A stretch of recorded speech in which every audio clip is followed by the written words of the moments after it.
Hey, what's up, everybody? Welcome back to a new mock draft. This is actually my third attempt at this, so it's probably not going to run very smoothly. I feel like I'm a perfectionist. Like I'll make a couple picks I don't like, and then I'll restart, which is crazy because I've already mapped it out in my head before I click the button. It's just it never plays out that way because I just run through different scenarios, I guess. So if I'm a little bit quick on picks, it's because I'm sick of recording. It's not just going to be mock drafts on this channel. I do have a top 10 quarterback rankings for the 2024 draft coming up. I wanted to do some free agency stuff, but it feels like it's a little drawn out. The title says that this is a post-free agency mock draft, but in all actuality, I want to do this mock draft because I finished scouting the top 250 players, top 250 at each position except quarterback. I've done all the quarterbacks that have declared just so I could make that quarterback video and not leave anybody out. I wouldn't have anyways because once you get past like quarterback 15 and 20, like it is a steep drop off comparatively to like other classes. The wide receivers and tackles in this class are phenomenal, even down the board. That's definitely the class I'm like. Those are the two positions I'm most excited for, especially as a Steelers fan who need both of those positions. So it's exciting. These top four picks have never changed for me, and they still won't. Caleb Williams at 1, Justin Fields is gone. Time to change quarterbacks. Caleb Williams is a generational talent. The only quarterback I've ever ranked higher than him is Trevor Lawrence, and they're pretty much tied. And Trevor Lawrence, if you remember, was a phenomenal prospect. He was seen as a can't-miss All-Pro. So Caleb Williams is right in that neighborhood. And obviously, even though you can say it didn't work out for Trevor Lawrence, he's still a phenomenal He's still a good quarterback in the NFL. Obviously, the Jags plummeted last year, but I don't think that's any fault of him. That's completely off topic. But the only thing that I would like to see Caleb Williams improve, I've noticed that if his main read is to the boundary, he doesn't do a very good job of scanning back through the middle.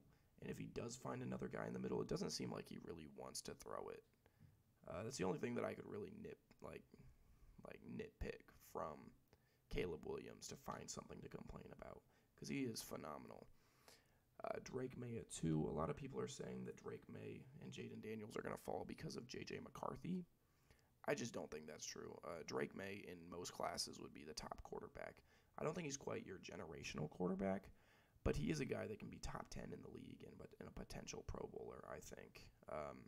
I think last year, if he was around and he declared, I think he would have gone before Bryce Young, and I don't think that's an exaggeration. He is a really, really good quarterback. He's player number 7 on my board. Caleb Williams is obviously player number 1. Obviously, you trade away Sam Howell, immediately get a quarterback. At 3, as it seems to be often in mock drafts each year, top 3 quarterbacks. Mac Jones is traded. It was said for a while that they might trade out of this pick. It's just not going to happen. It's the way it's played out, I think, is pretty obvious. Now, a lot of people say this could be J.J. McCarthy. I just don't think it is. I just don't think there's any world where it's J.J. McCarthy. Jaden Daniels is a really good prospect. I think he's player number 16 on my board, maybe like 14. He's a really good quarterback. But again, I would say all of these guys are pretty big steps down from each other, right? A generational quarterback in my eyes, most likely a top 10, Pro Bowl talent in Drake May. And Jaden Daniels is in that same neighborhood, even though it's definitely less of a safer bet. I really don't like watching the videos of Jaden Daniels just getting absolutely obliterated at LSU. I don't know if any of you have seen that, but there's videos of Jaden Daniels just getting pummeled at LSU because he wants to run for extra yards and he jumps in the air and just gets killed by a 5-star linebacker. It is brutal. The Cardinals at number 4, Marvin Harrison. It's been that. It's gonna be that. A lot of people say that the top 3 wide receivers in this draft, Harrison, Neighbors, and Odunze, are all interchangeable. I just don't view it that way. I think Rowan Odunze and Malik Neighbors are certainly interchangeable. I think they're players number 5 and 6 on my board. Marvin Harrison Jr., though, is number 2 on my board, and he is the highest-rated wide receiver that I've ever scouted. He is a phenomenal talent. I think even with Malik Neighbors and Odunze being amazing in their own right, he is significantly ahead of them as a prospect. And I think passing on him for one of those two, you would end up regretting. So take Marvin Harrison Jr. here at number 4. Number 5, last time I did Joe Alt. I'm actually going to shake that up a little bit. As I just hyped up Malik Neighbors, I'm going to take him. Obviously, this could be Rome Odunze. They're right next to each other on my board. It wouldn't be a bad pick.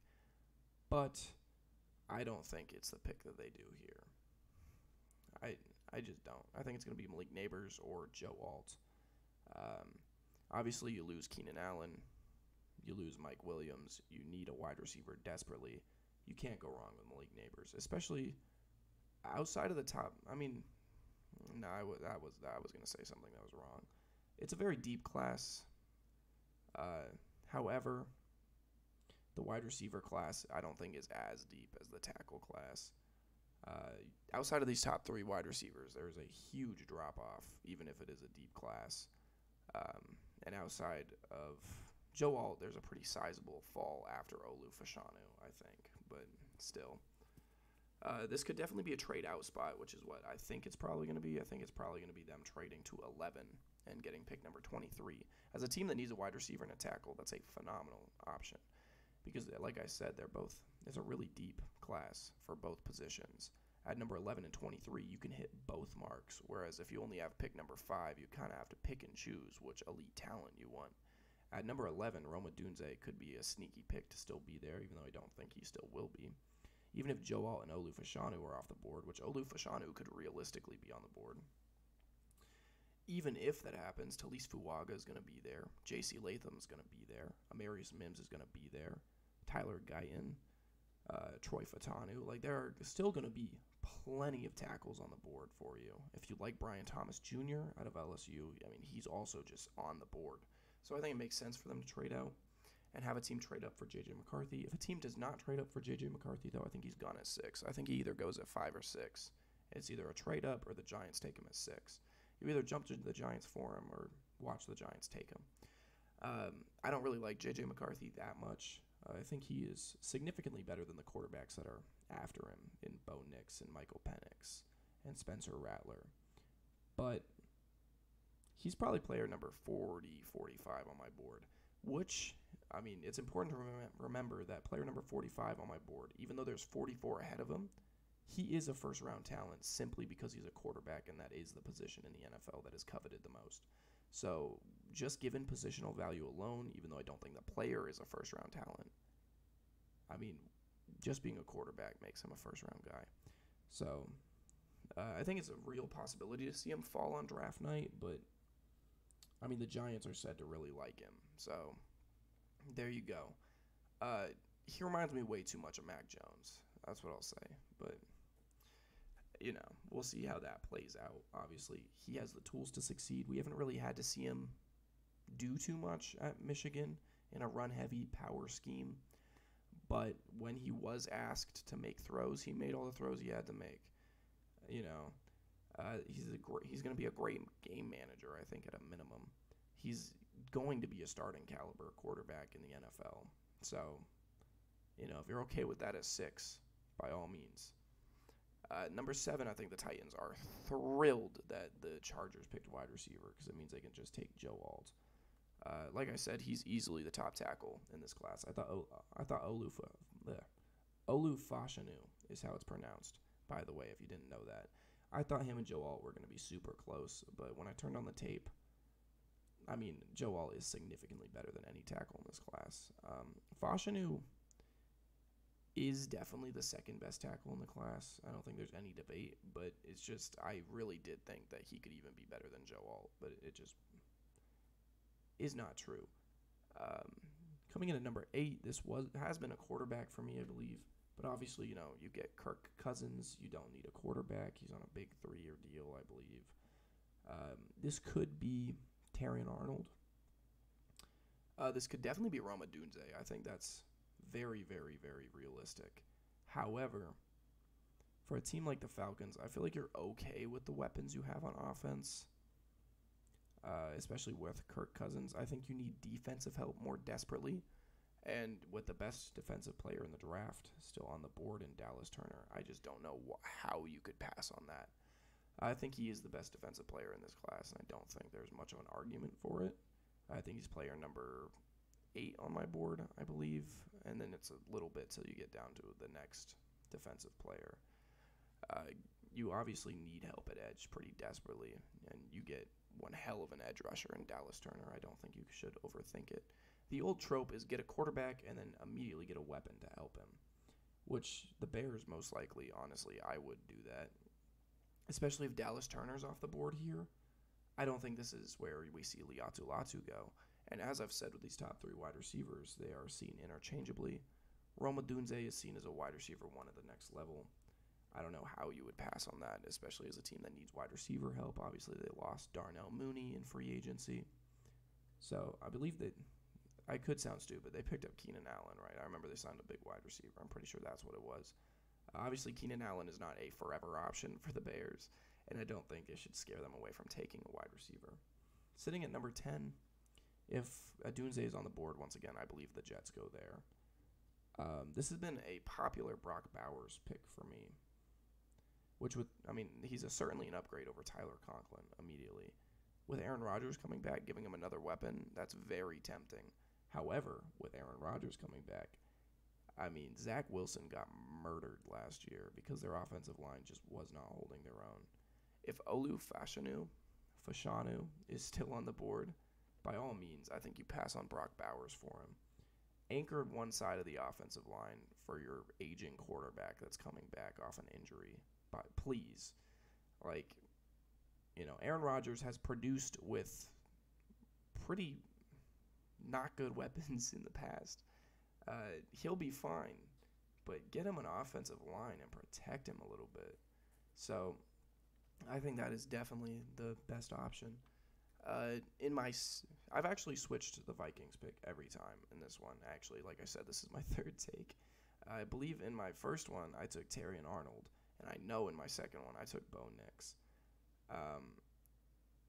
It really just becomes what team is going to force a quarterback at this spot. And I know it's going to be Bo Nix, and teams really do like Bo Nix. I guess his draft stock went way up because of his meetings at the Combine.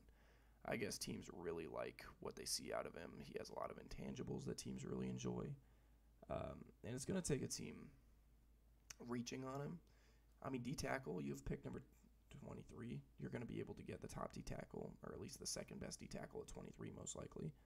Guard, the best guard should still be around.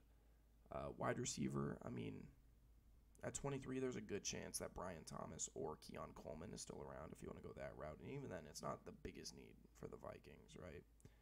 So what do? For me, like I said, this is either Terrion Arnold or they reach for a quarterback. I feel like 11 is just a little bit too early to reach, and I'm going to flip-flop again and go Terrion Arnold out of Alabama. Best corner on the board. You can make a case for Quinion Mitchell, but, at 23, I don't think either of them have a chance of being around. Bo Nix could fall that far, and even if he does go off the board, is Sam Darnold the biggest downgrade from Bo Nix in his first year? Probably not. Probably not, honestly. Sitting at number 12, could the Broncos be the team that's desperate enough to take a quarterback? Potentially. I think there's definitely a case to be made for that. And I would say there's a better case if Brock Bowers isn't on the board. Just get a weapon, right? Some team's going to have to take Brock Bowers. He's a phenomenal tight end. He's the best tight end I've ever scouted. I think he's a step above Kyle Pitts, just with his size profile being a little bit better. Some team's going to need to take him. I know the Jets like him, the Vikings like him, the Bears like him, the Broncos like him. There's no reason not to like him. I think it makes sense at pick 12. It's an immediate upgrade at tight end. Even though it might not have been your biggest need, he is by far the best player on the board. So if he's sticking around and you don't want to reach on a quarterback here, take Brock Bowers. I know I took Bo Nix last time, and like I said, at pick 11 or 12, Bo Nix, it's going to take a team reaching on him, but Bo Nix could most certainly be off the board at this point.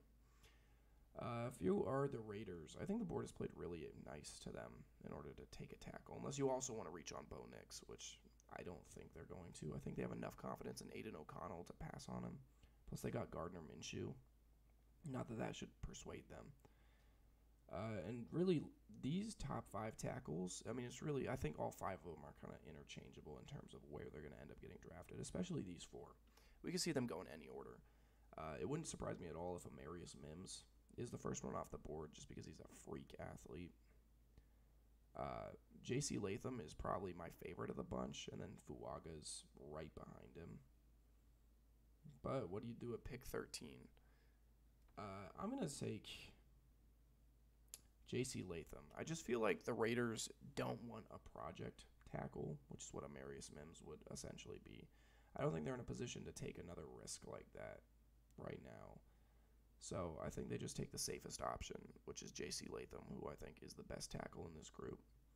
And then the Saints at 15, or at 14, I believe they just, I mean, this could be Laiatu Latu, who's definitely good enough to be gone by now. It could also be a defensive tackle. I think that's not out of the realm of possibility. But I'm going to go with Fuaga out of Oregon State. J.C. Latham and Talise Fuaga are extremely close in talent, and I do probably think that Fuaga is going to go before Latham, and Mims is probably going to go before Latham.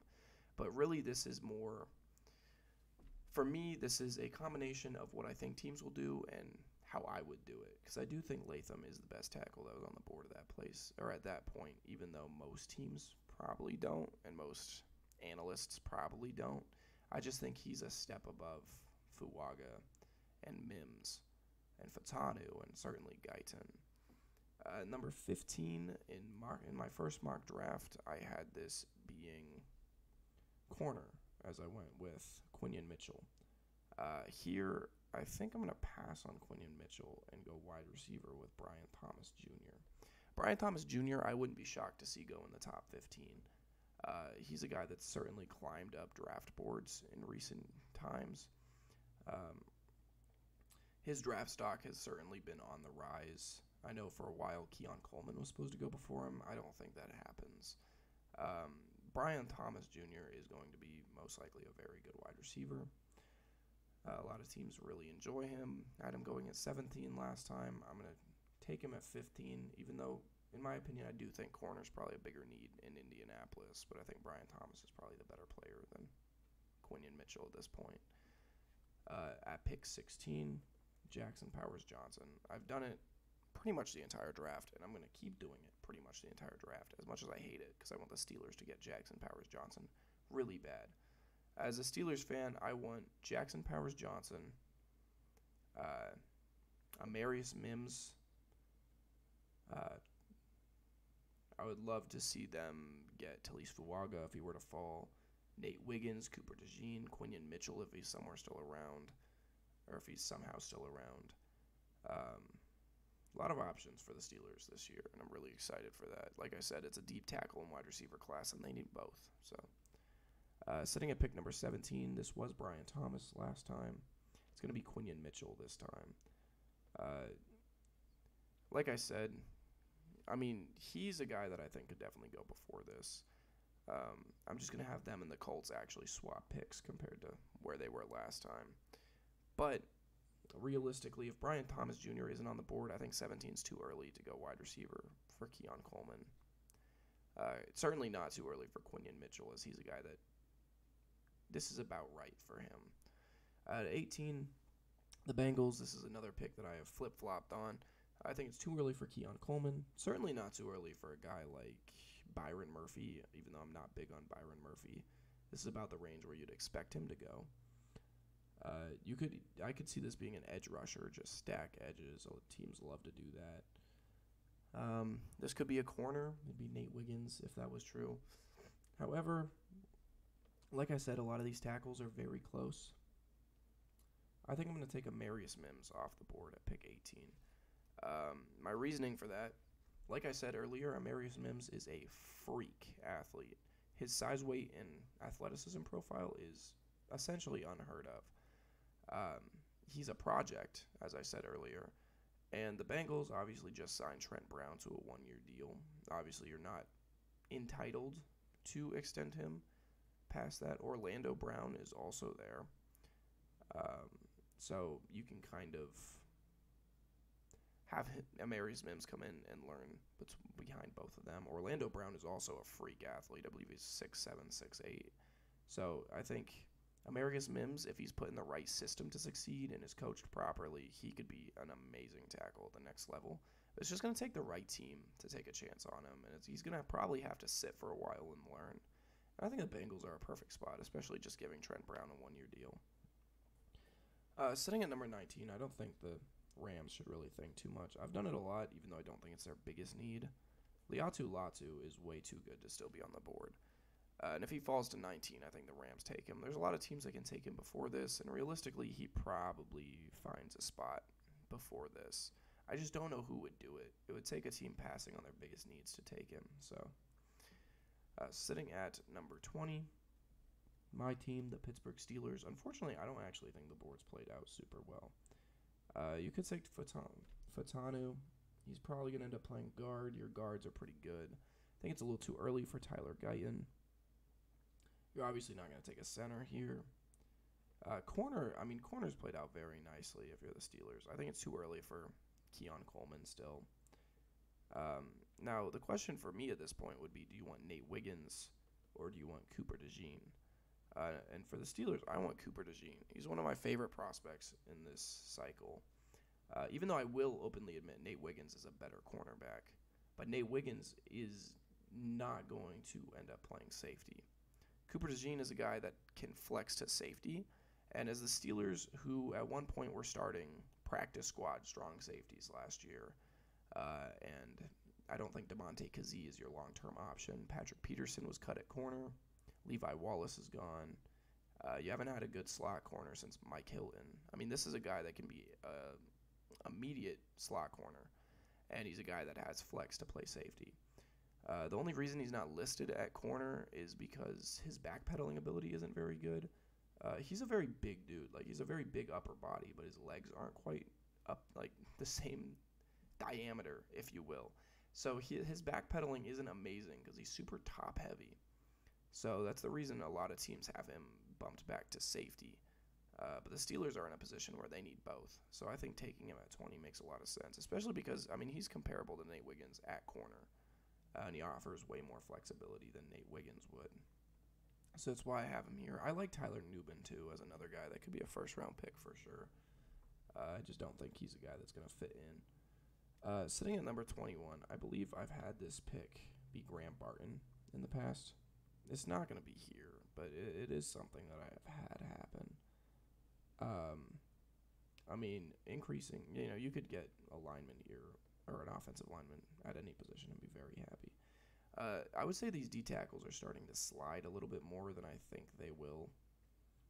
But that's not going to be the pick here, I don't think. Again, a little too early for Keon Coleman. These cornerbacks aren't particularly amazing at pick 21. I think I'm going to go offensive tackle. And I wouldn't go offensive tackle if they didn't need guard help. Because Troy Fautanu, as a team that needs guard and tackle help, like the Dolphins do, Troy Fautanu is a great option because he offers flexibility. Obviously, he started at tackle at Washington, but he has shorter arms. So NFL teams project him at guard. As a team that needs both of those things, he is a great option at 21. And if a team higher on the board needs help at both positions, I think they could pass on one of those other tackles that I listed prior to this in order to take him. So, sitting at number 22 if you're the Philadelphia Eagles, I mean, Nate Wiggins is a great option at this point. Unless you want to take an edge rusher, which at this point, I mean, Jared Verse is sticking around. I know he's a good option. I will say this is a sneaky Edgerrin Cooper spot. He's a guy that I think could be a first-round guy. I really do like Edgerrin Cooper. I just don't know if it ends up happening in the first round, even though he is a guy that I think should be in that consideration. It's hard to go against edge here. Like, it really is. Just because that is what the Eagles do. Nate Wiggins has no reason being on the board. But I think just knowing the Eagles, I will say openly that Chop Robinson is my top edge remaining. I have him ranked above Jared Verse. But I am going to take Jared Verse here. Is it their biggest need? No. Certainly not. It's not their biggest need. However, the Eagles love defensive linemen. They love defensive linemen. You lose Fletcher Cox. Obviously, I know he's not an edge rusher per se, but I mean, Jared Verse. See, it just seems like the Eagles are going to continue their ways with drafting linemen. If it wasn't for the Eagles doing what the Eagles do, I would certainly have them take Nate Wiggins here. But we're going to go with Jared Verse, who's kind of been falling down the board. Now, we already had them take a corner before. And honestly, I mean, for them, passing on Bo Nix was the right situation. Even though I do think Bo Nix is probably gone by this point. I think that's probably what ends up happening. One of these teams probably does end up reaching on him, even though I don't think they should. I think it's very hard to pass on Bo Nix if he's still sitting at 23. Even though the top D tackle's still on the board and they shouldn't be. I'm going to go with Bo Nix at pick 23. Like I said last time, I had him at 12. I mean, the range for Bo Nix is crazy. I think it starts at 11 and ends at out of the first round. So, and I will say, I'm very high on Spencer Rattler. I actually like Spencer Rattler more than Penix or Nix. I really do like Spencer Rattler a lot as a prospect. I think his arm talent is up there with the best in the draft class. Certainly better than Penix and Nix. It just has a lot of refining to do, and there's a lot of other stuff going on. But just pure arm talent, Spencer Rattler is definitely one of the best quarterbacks in this class. But again, besides the point, because he's not going in the first round. At this point, if you are Dallas, you could go with Tyler Guyton. Sure. It's a little too early for a backer, center, or running back. I'm actually going to have them go defensive tackle, even though it's not their biggest need. It's just some team has to do it. And if these guys are around at 24, somebody's made a mistake. I'm going to go with Byron Murphy. Give them an anchor in the middle. As I said earlier, he is not the top D tackle on my board. He's actually D tackle 3 behind Johnny Newton and Tavondre Sweat, who I really like. But that's just because I don't really like him as a pass rusher. He's more of a sit in the middle and anchor kind of guy. Like, he's extremely, extremely good against the run. And the Cowboys don't have an issue with rushing the quarterback. So I think they can use a run stopper D tackle a little bit more than a lot of other teams could that maybe need more help against the pass. So I really do like that at 24. Probably the best player on the board. You get him at 24. Phenomenal. The Packers at 25. Again, Edgerrin Cooper exists. And I'm going to keep saying it because I think it is something that is in play more than people want to give it credit for. However, with the way the corner class has played out, I don't think you can pass on Nate Wiggins. If he's still around at 25, that's great if you're the Packers. Obviously need cornerback help. You get a big one there. The Buccaneers are probably thrilled with how this has played out because Chop Robinson is still on the board. This could be Kool-Aid, I guess. I don't think it is. If Chop Rob is still on the board, it should be Chop Rob. Like I said, I like him more than Jared Verse. I think he is a great edge prospect. And if you get him here at 26, I think you're very happy with what he can bring. Now at number 27, if you're the Cardinals, this is the first time where I would say that Keon Coleman makes a lot of sense. I don't think it's going to be Keon Coleman. I think I'm going to pass on him. I don't know. Actually, maybe I don't. Maybe I don't do that. Johnny Newton is a guy that's sticking out to me as being an option here.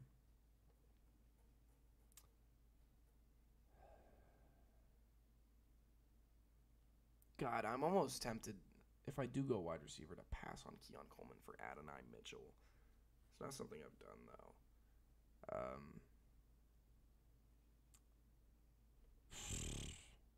Crazy. Yeah, this is about the time where my brain is actually fried because there's a lot of options here if you're the Cardinals. Pick 27, man. What do you do? Kool-Aid is still on the board. I mean, that's a great option. Obviously, I mean, like I said, it's early for Keon Coleman. My brain destroyed itself, and I forgot we already drafted a wide receiver as the Cardinals. My bad, guys. So if it's not him, who is it, right? Johnny Newton makes a lot of sense. He's not a guy that I have a first-round grade on, and I do have a first-round grade on Kool-Aid. So we're going to say Kool-Aid McKinstry at pick number 27. They've needed corner help as long as I can remember, honestly. And Kool-Aid has amazing upside. I mean, he's a guy that at one point was projected as a top 5 corner, even though the year didn't really play out like that. The Bills. I mean, this could be a Keon Coleman spot easily. Tyler Nubin is another guy that I'd like to throw out there as an option. I don't think any of these edge rushers go in the first round. This could be a sneaky Johnny Newton spot. But I am going to take Keon Coleman at pick number 28. I don't know what happens with Stephon Diggs. I know they're rumored to be shopping him. So I hope they do. I hope they trade him to the Steelers. That'd be phenomenal news for me. But regardless, I think it makes sense for them to go out and draft a wide receiver, especially when the future doesn't look particularly promising at the position. I think it makes a lot of sense. Sitting at number 29 if you're the Lions. I don't think you get an edge rusher here. Cornerback, I haven't thrown it out yet, but I would like to. Kamari Lassiter is a guy that I wouldn't be shocked to go in the first round. Teams seem to really like Kamari Lassiter due to his leadership ability from what he showcased at Georgia and just their meetings with him. He's probably a day 2 guy, but if any of these guys go, it's probably going to end up being him. With that being said, it's not going to be him because this is where the slide for Johnny Newton goes. Even though I will recognize that T'Vondre Sweat's another guy that could slide into this first round. If you are the Baltimore Ravens, I mean, Adonai Mitchell is still here, which, I mean, I guess that makes sense at pick 30. Tyler Guyton is also still on the board, which is a guy that I definitely, the only guy here that I think is a lock to go in the first is Tyler Guyton. But, I mean, we see first-round locks fall out of the first round constantly. Constantly. Even top 12 guys fall out of the first round every single year. I mean, look at JOK. I had JOK going in the top 10. He went like 44, which I'm sure, I wish he didn't, but I don't like the pull-ups ad that just pulled up. I don't like that at all. This could be Graham Barton, I would say, if you don't like Adonai Mitchell here, which I don't know how you feel about Adonai Mitchell. It's a team that needs a tackle, too. I mean, Tyler Guyton would be fine. I will say, too, another guy that I really like, Ladd McConkey's pretty good. I'm really big on Xavier Legette, even though I will, tell you he's not going to be a first-round pick. And I don't think that's a wild take. At this point, I'm going to give them Graham Barton and pass on one of those wide receivers. Or, God, man. I'm going to go with Adonai Mitchell. Just changed my mind last second. My last second switch was because I do believe that both of the teams below you are a risk to take a wide receiver. So, and obviously the Ravens want to stockpile weapons. OBJ's not coming back. They're a team that seems to always be looking for weapons. I will say this could be Xavier Worthy. I think that'd be a bad decision personally, but they're a team that it would fit their identity, I think, to take Xavier Worthy and just start building a track team. Xavier Worthy, in my opinion, does not play nearly as fast as he does as he runs 40s. But that's just me. I think this is an overwhelmingly easy decision if you're the 49ers. I mean, you need a tackle really badly. Tyler Guyton's a guy that, like I said, shouldn't be here. If you are the Chiefs, I do know that also I will mention that the 49ers, Brandon Ayuk is another guy that they've been shopping around, so we'll see what happens with that. I've seen this as Xavier Worthy a lot. I don't know if it is here. I don't think any of these tackles are first-round guys. Obviously, these linebackers, like I said, I will Edgerrin Cooper, but it's a slide at this point. Same with the D-tackle. T'Vondre Sweat, I've mentioned, but I don't know if it happens right here. I've mentioned Kamari Lassiter, but again, I don't know if it happens right here. I'm going to go wide receiver, which I will tell you that I'm not very high on Xavier Worthy at all. But he is going to be the pick here. Now, I do just want to, really quick, take some time, throw out some names that I think are first-round guys. Like I said, I'm really high on Spencer Rattler, not that he's a first-round guy. I love Carter Bradley, too, even though he's a guy I'd take in the 5th, not the 1st. Running back, I'm a big Will Shipley guy. Obviously not a first rounder though. I love Bucky Irving as well. I think both of those guys are my favorite running backs. Uh, Wide receivers, I've mentioned Xavier Legette. I really enjoy him. Um, Tight end, I do like Jatavion Sanders. I think outside of him and Blake Bowers, none of these tight ends are particularly good this year. Tackle, Suamatala is a guy that can certainly go in the first round. I like Rosengarten a lot. I like Matt Goncalves too. Goncalves, I'd imagine. I doubt the L is pronounced.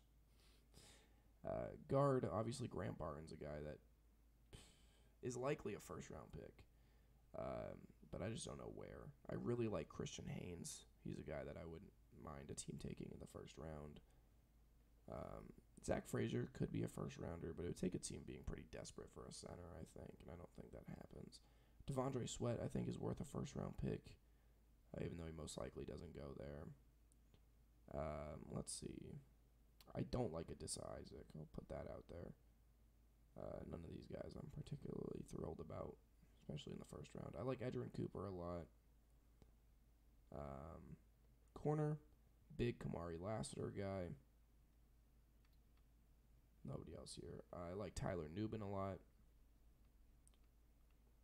Guess that's about it. I just felt like it was important to throw out like the guys that I really enjoy, even though this is going to be Xavier Worthy. And that is it. I made it on my third attempt, and I feel pretty good about this one. I think the board could play out this way. Obviously, towards the back end of the first round, you start seeing some like second and third round projected guys go. So we'll see what ends up happening. I don't know when I'm going to make another one of these. I don't know, actually. There's no more big events to make mock drafts for after free agency. I will get that quarterback video out. It's just a lot of editing. Like, it's a lot of editing. And I'm a little lazy, if you guys didn't know. That's why I don't upload very often. Plus I just have no time, honestly. I coach football most of the time, and I have a full-time job. So, that's life. Life comes at you. But I am happy with how this board played out, and there will be a quarterback video. I do want to start recording, like, gameplay again and stuff like that. Just haven't really felt like, I don't know, like, it's hard to make content on games just because I don't really feel like it's a good enough video if I'm just doing gameplay. Like, there is no purpose to the video. It feels pointless. And it just doesn't feel like there's a reason for it. Although I will get back to it. I want to start recording Minecraft. I want to do another hardcore world that I tried to do once and it went very south. I want to run that back because I feel a lot better about my skills in Minecraft since then. Anyways, I hope you guys have had a phenomenal week. I hope you guys have a phenomenal month. I hope you guys have a phenomenal life.